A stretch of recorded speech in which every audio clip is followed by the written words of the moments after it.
کہ یوں ہی جان چھوٹ جائے گی کہ میں محمد رسول اللہ کی بیٹی ہوں؟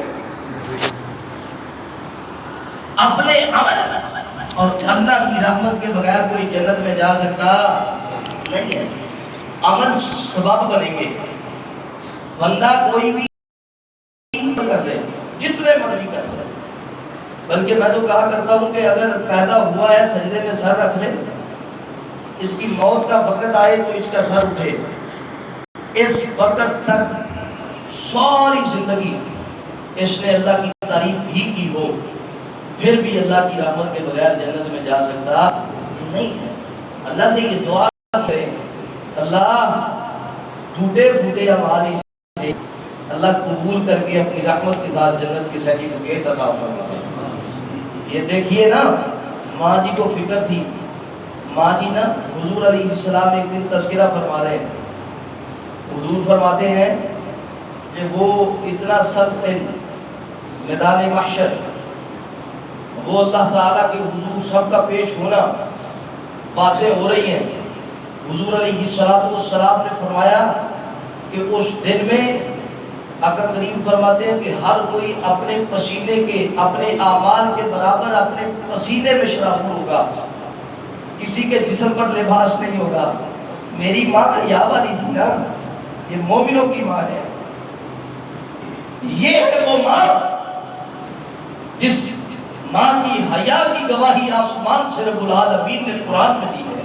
سبحانک ھذا بہتان عظیم، یہ ماں اللہ کے پیارے محبوب علیہ السلام سے سوال کرتی ہے، میرے سرتاج حضرت محمد الرسول اللہ صلی اللہ علیہ وآلہ وسلم، حضور بتلائیے میں عائشہ کے جسم کے اوپر بھی اس دن کوئی کپڑا نہیں ہوگا، میرا بدن بھی ننگا ہوگا، حضور میرے جسم کو بھی لوگ دیکھیں گے۔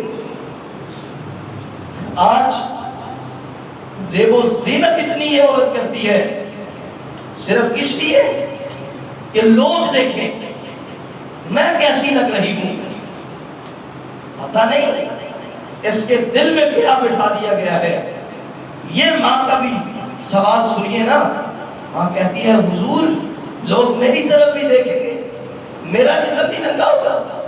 حضور فرمانے لگے عائشہ وہاں کسی کی طرف دیکھنا تو بڑی دور کی بات ہے، اپنی بد اعمالیوں کی وجہ سے کوئی کسی کی طرف نظر نہیں اٹھا سکے گا، ہر کوئی اپنے سر کو جھکائے ہوئے ہوگا۔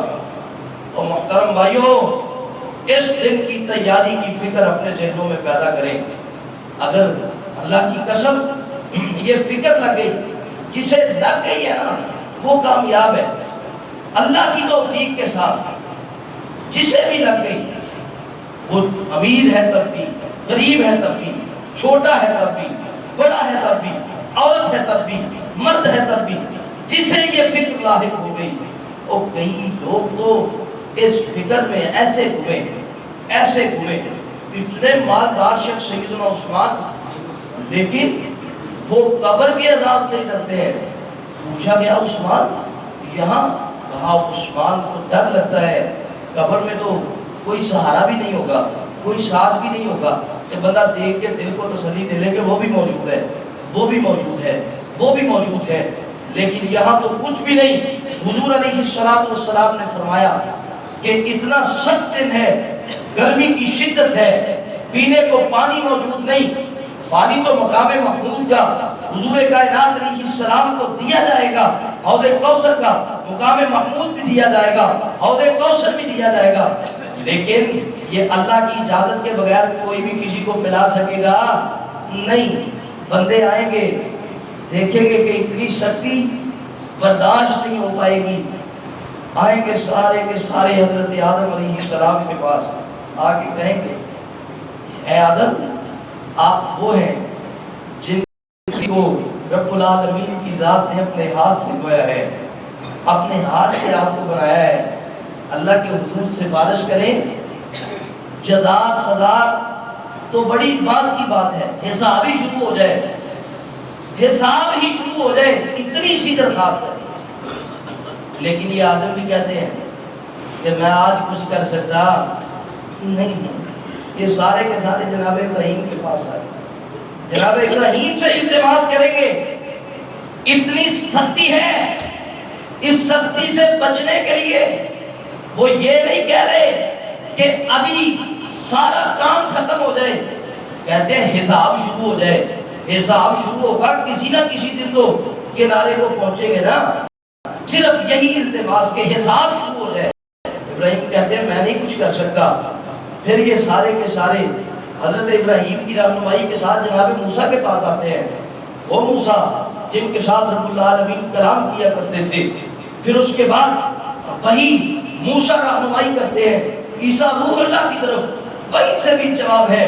محترم بھائیوں، پھر یہ سارے کے سارے حضرت عیسیٰ علیہ السلام کی رہنمائی کی وجہ سے حضور کائنات جناب محمد رسول اللہ صلی اللہ علیہ وسلم کے سامنے پیش ہوں گے اور کہیں گے اے محبوب کائنات، اے محبوب رب العالمین، اے ہادی و رحمت جناب محمد رسول اللہ صلی اللہ علیہ وسلم، امید کے ساتھ آئے ہیں کہ آپ اللہ کے حضور ہماری سفارش کریں گے۔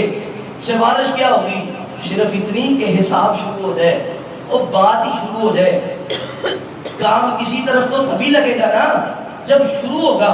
حضور صرف اتنا کہہ دیں، اللہ رب العزت کی عدالت میں صرف اتنی درخواست کر دیں کہ حساب شروع ہی ہو جائے۔ آقا انعامدار علیہ السلام فرماتے ہیں میں اللہ تعالیٰ کے حضور اللہ کے حکم کے ساتھ فرشتے مجھے لے جائیں گے مقام محمود پہ، وہاں تعریف کروں گا۔ 8 فرشتے اللہ کے عرش کو اٹھائے ہوئے ہوں گے، سجدے میں پڑھوں گا۔ اللہ رب العزت میں محمد رسول اللہ صلی اللہ علیہ وآلہ وسلم کو توفیق بخشیں گے۔ میرے دل کے اندر اللہ کی تعریف میں اسی وقت ڈالے جائیں گے، میں اللہ کی تعریف کروں گا۔ اللہ تعالیٰ فرمائیں گے سل توتا، اے محمد سوال کیجئے۔ اللہ رب العزت کو آپ کے سوال کی وجہ سے اس امت پہ ترس آ گیا ہے، آپ سوال کریں اللہ آپ کی رحمت سے نوازتا چلا جائے گا۔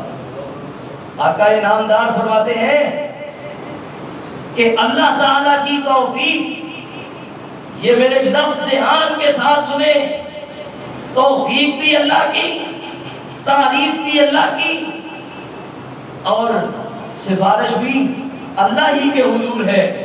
اب یہ حساب کتاب والا معاملہ شروع ہو جائے گا۔ حضور کائنات فرماتے ہیں کہ یہ شرطیہ یہیں پہ ختم نہیں ہوگی، اللہ رب العزت کے حکم کے ساتھ حساب کتاب ہو جائے گا نا۔ نامہ اعمال پکڑا دیے جائیں گے ہاتھوں میں، کسی کو دائیں ہاتھ میں ملے گا، کسی کو بائیں ہاتھ میں ملے گا۔ اللہ ماہ مقدس کا الوداعی خطبہ ہے، تیرے حضور دوران خطبہ یہ وہی گھڑی ہو جس گھڑی میں تیرے محبوب فرماتے ہیں اللہ دعا سن لیتے ہیں۔ اللہ تجھ سے یہ دردمندانہ ہماری درخواست ہے، التماس اور التجا ہے، حساب شروع ہونے کے بعد اللہ ہمیں بھی ہمارے نامہ اعمال دائیں ہاتھ میں نصیب کر دینا۔ اور یارو جسے نصیب ہو گئے، اللہ تعالیٰ قرآن مجید میں فرماتے ہیں فقط فاز، اللہ تعالیٰ کے حکم سے وہ کامیاب ہو گیا ہے۔ اور یہاں والا کامیاب کون سا ہے؟ صرف وہ اچھا سوٹ، اچھا مکان، اچھی دولت۔ وہاں کا کامیاب کون سا ہے؟ جس کے نامہ اعمال میں اللہ تعالیٰ نے دائیں ہاتھ میں اس کی کتاب پکڑا دی۔ حضور فرماتے ہیں بات یہیں پہ ختم نہیں، اتنا سخت دن ہے۔ اللہ تعالیٰ میزان قائم کریں گے، اس میزان میں اللہ تعالیٰ ان رجسٹروں، ان کھاتوں کی کاپیوں کو، ان کتابوں کو رکھیں گے، اور جس کی اچھائیوں والی کاپی اس کا پلڑا باری ہو گیا فقط فاز، اس کے لیے اللہ کی طرف سے پیغام ہے کہ خوش ہو جاتا ہو گئے۔ اور جس کا وہ پلڑا بدیوں والا باری ہو گیا وہ اللہ کی جہنم کا ایندھن بن گیا۔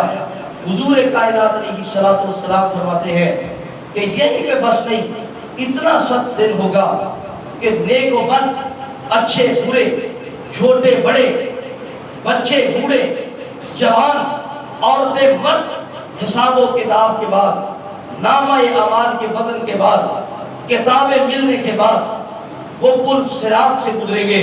حضور کائنات فرماتے ہیں کہ وہ پل صراط، اس کی دار تلوار سے زیادہ باریک ہے، اس تلوار کی دار سے زیادہ تیز اور بال سے زیادہ باریک ہے۔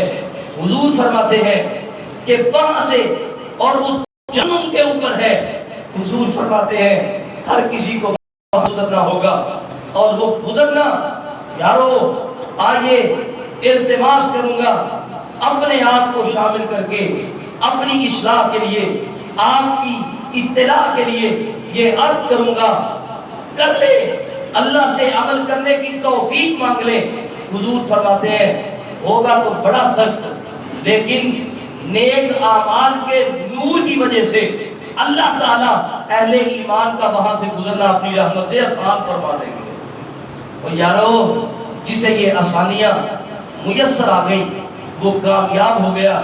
آئیے ان شکتیوں سے بچنے کے لیے اللہ تعالیٰ کے حضور ہمیں یہ دعا، درخواست اور التماس کرنی چاہیے کہ اللہ زندگی کے اندر جتنے دن بھی گزر گئے ان میں جو ہوا میں ان میں اپنے کیے ہوئے برے اعمال کا انکار نہیں کرتا، اعتراف کرتا ہوں، اپنی رحمت سے معاف کر کے جنت میں جانے کے اسباب پیدا فرما۔